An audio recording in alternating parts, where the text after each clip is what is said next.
Ouais, Teddy, bonne opération du Racing, ça n'a pas été simple aujourd'hui, hein. Vous revenez de loin presque. Ouais, on revient de très très loin. On savait qu'on allait affronter une très très grosse équipe de Pau, surtout un gros combat devant. Et c'est chose faite de leur part. Ils nous ont vraiment réveillés. On a été à réaction au bon moment. C'était un petit peu chaud pour nous quand même. Cette fois-ci, c'est les avants qui ont fait le boulot et c'est super pour nous. Vous avez été surpris par l'agressivité des Palois, ils vous ont pris la gorge, hein, souvent. Surpris, non. On le savait très bien qu'ils jouaient peut-être pas le maintien, mais le bas de tableau. Donc on savait que ça allait être un match très très dur.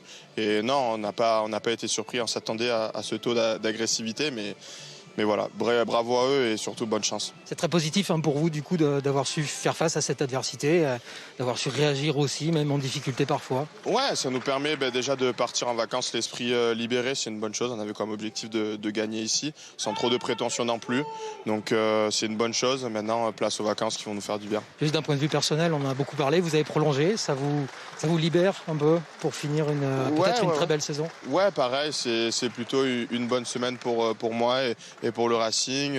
Je prolonge, j'en gagne ce soir, on part en vacances, donc c'est cool, c'est vraiment cool. Merci Teddy. Merci à vous.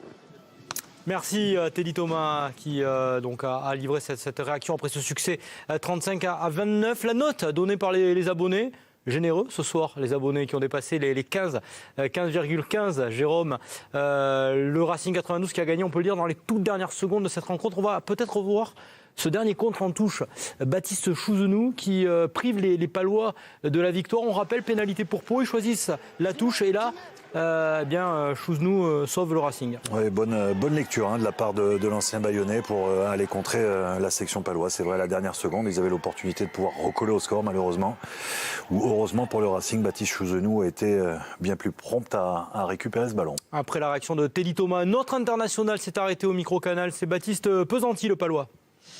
Ouais, Baptiste, forcément, beaucoup de frustration. Vous avez fait un gros match. Il en manquait un petit peu encore. C'est dur parce on s'accroche, on fait des bonnes choses. On est fort en conquête. Je sais pas quoi vous dire. On n'arrive pas. On prend 0 points ce soir. Franchement, c'est dur, mais bon. Écoutez, on va s'accrocher et je peux pas vous dire grand-chose de plus. Ouais. On vous sent très touché, mais avec ce que vous avez fait ce soir, vous êtes capable de reproduire ça, peut-être d'aller chercher des points les prochaines fois? Et bien sûr, on est capable, mais voilà, ce soir, on s'était promis des choses et on n'a pas concrétisé. On lâche à 10 minutes, 5 minutes de la fin. C'est pas normal, on pouvait presque se sauver la saison là-dessus. Et encore une fois, on a lâché. Je pense que c'est encore un peu à l'image de la saison, mais bon. Maintenant, jusqu'au bout, il va falloir s'accrocher et puis voilà, on va rien lâcher. Merci. Merci à Baptiste Pesanti. Victoire, défaite avec 0 points pour la section paloise. Jérôme, on va en reparler dans quelques instants. C'est vrai que c'est une mauvaise opération pour cette équipe de Pau. Le Racing, de son côté, décroche un premier succès à l'extérieur. Ce n'était pas arrivé depuis le 29 janvier. Il passe provisoirement à la 2e place du classement. Tout n'a pas été parfait dans le contenu pour le Racing, mais ils ont réussi à faire un coup quand même. Gagner à l'extérieur dans une équipe qui était sur un bon cycle. Oui, Baptiste l'explique, c'est sur les 10 dernières minutes où on voit vraiment la bascule, où on voit la domination de cette équipe du Racing, même s'il y a eu des bribes en première mi-temps par l'intermédiaire de Diallo et de Kurt Lebil. Mais c'est vrai que sur le contenu, on peut revenir un petit peu sur les difficultés en mêlée qu'a pu subir le Racing 92 durant presque 80 minutes. Ils n'ont pas réussi à retrouver la formule pour être bon et pertinent sur ce secteur de jeu. Et après, dans l'alignement aussi assez contré. Gros travail de la part des avants de la section paloise. Le jeu au sol. Mais au final, c'est eux qui gagnent et c'est bien là le plus important pour le Racing qui remonte à la 2e place du classement du top 14. En attendant, demain, le match entre La Rochelle et Agen, la 2e place provisoire. Et on voit ce mouvement de 3 quarts des joueurs du Racing avec cet essai de Kurt Lebil, bien amené par cette équipe, par cette ligne de 3 quarts. C'était un peu l'attraction de la soirée. Arthur et Olivier, vous avez commenté cette rencontre. Messieurs, cette ligne de 3 quarts, sur le papier, elle est assez impressionnante. Que retenir justement de la performance des 3 quarts du Racing ?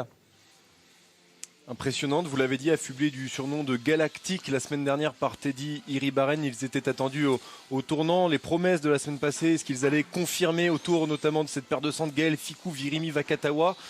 Le moins que l'on puisse dire, Olivier, c'est qu'on les a vus plutôt bien en jambes. Oui, cette ligne 3/4 est impressionnante sur le papier, comme disait Guillaume, elle est surtout impressionnante sur le terrain. Je peux vous dire que, vu d'en haut, c'est impressionnant. Dès qu'il y a un semblant d'espace, de suite, ils s'engouffrent avec du soutien. On sent que les joueurs, petit à petit, trouvent des repères collectifs.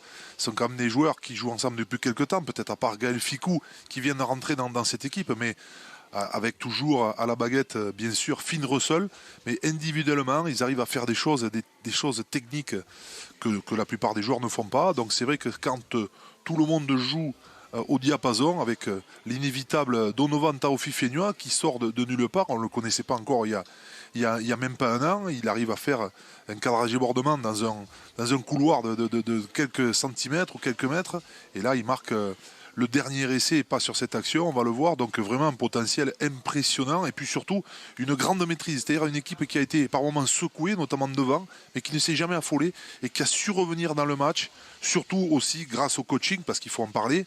Laurent Travers est quelqu'un un très bon entraîneur, et quand il finit avec 4 deuxièmes lignes dans le pack, il a vu qu'il fallait peut-être gagner ce match grâce à la puissance de ses avants, et ce qu'il a fait, puisque suite aux successions de mauls à la fin, ils ont réussi à faire exploser les Palois avec cet essai de Donovan Taofifenua sur la dernière transmission, mais le travail avait été fait devant, et là le coaching a payé.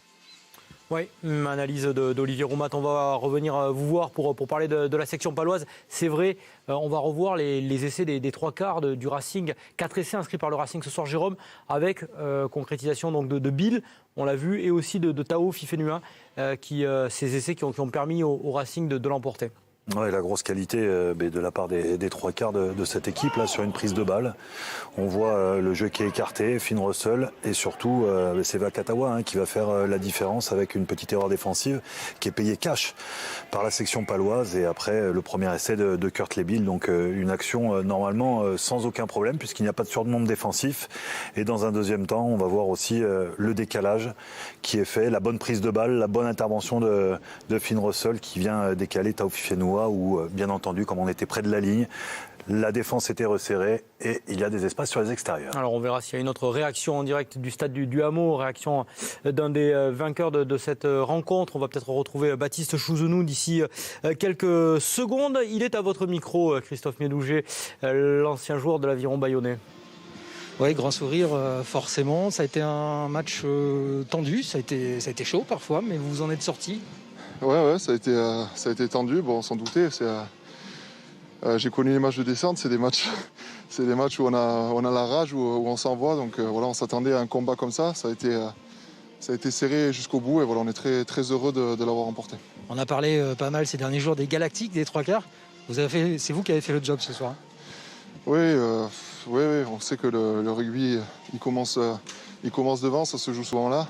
C'est sûr que c'est un luxe d'avoir une ligne de 3/4 comme ça, mais voilà, c'est un sport collectif, ça se joue à 15, et ils ont besoin de nous quand même pour gagner les matchs, et voilà, aujourd'hui ça s'est bien passé, donc tant mieux. Il y a un petit plus, vous avez un joli maillot, c'était votre 100e, c'est gravé sur le maillot, il y a un peu plus d'émotion encore. Ouais, c'est toujours sympa, c'est des moments sympas à vivre, voilà, c'est un match, c'est quelque chose pour moi, donc voilà, je suis très heureux de jouer pour ce club, et voilà, c'est un petit clin d'œil, le maillot, c'est sympa de leur part. Ouais. Bon, pour la suite, il y a peut-être une très belle fin de saison qui s'annonce. Sans doute qu'il y aura des choses encore à améliorer, mais vous pouvez avoir un rôle important et aller loin. Oui, il y a toujours des choses à améliorer, c'est clair. La semaine dernière, on a dit qu'on lançait notre sprint final. Là, il reste 2 matchs de top 14. On espère les phases finales. Donc voilà, c'est notre objectif. Et on est à fond dedans tous, et on a qu'un objectif, c'est voilà, de continuer à gagner les matchs pour aller le plus loin possible, forcément. Merci Baptiste. Merci. Merci à Baptiste Chouzounou. Donc le Racing qui passe provisoirement à la 2e place. On rappelle que demain La Rochelle, 2e avant cette journée, reçoit Agen. On verra les résultats donc demain soir dans le Canal Rugby Club. Dans le bas du classement, avant cette journée, Pau occupait la 12e place, Jérôme. Ils vont rester 12e ce soir en attendant le match de Bayonne qui se déplace sur la pelouse de Toulouse. Les Palois qui ont fait un bon match, qui ont rivalisé toute la partie avec cette équipe du Racing. Ça a commencé par ce magnifique essai de Giovanni Abel-Köffner. Ouais, Abel-Köffner qui voit une très bonne combinaison en touche. On fait feinte d'aller sur les extérieurs, et puis Köffner qui revient côté fermé. Un raffut sur Iri Beren qui lui permet de pouvoir marquer ce premier essai. Et puis après, la Vista de Thibaut Daubagna qui va pouvoir délivrer, alors qu'il n'y a pas de surnombre sur les extérieurs, pouvoir délivrer à son 3/4 centre Manu le deuxième essai pour la section paloise. Il peut avoir des regrets ce soir de ne pas avoir pris au moins un point les joueurs de Sébastien Piccheroni. Oui, quelques regrets, surtout sur la fin de match. On l'a dit, la plus-value du côté du Racing, ça a été le banc qui a fait une véritable différence avec l'apport de la densité des avants.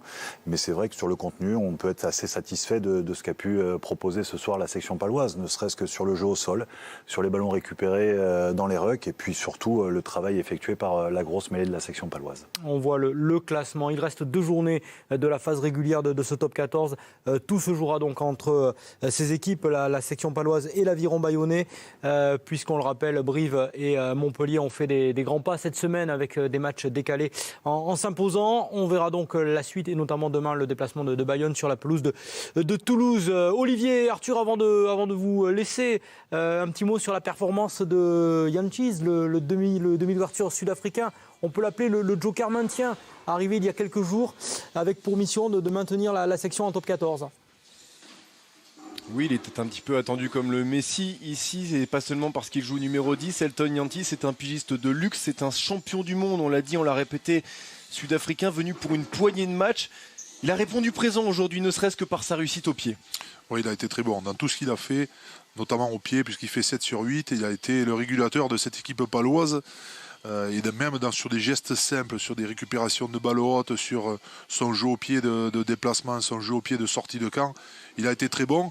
Après, il a, comme l'équipe paloise sur cette fin de match, il a un petit peu chuté physiquement, mais c'est vrai que la qualité du banc palois n'est pas la même que celle du banc du Racing. Donc voilà, mais c'est un joueur qui bien évidemment a amené énormément pour cette équipe paloise. Ça n'a pas suffi, mais je pense que le problème est ailleurs que la prestation de Jantjies, mais il a manqué beaucoup de puissance à ce pack palois en cette fin de match, justement parce que les Racingmen avaient un banc qui était quand même très costaud sur cette fin de match. Il va rester 2 matchs, Elton Jantjies, pour s'illustrer avec la section paloise d'ici la fin de saison.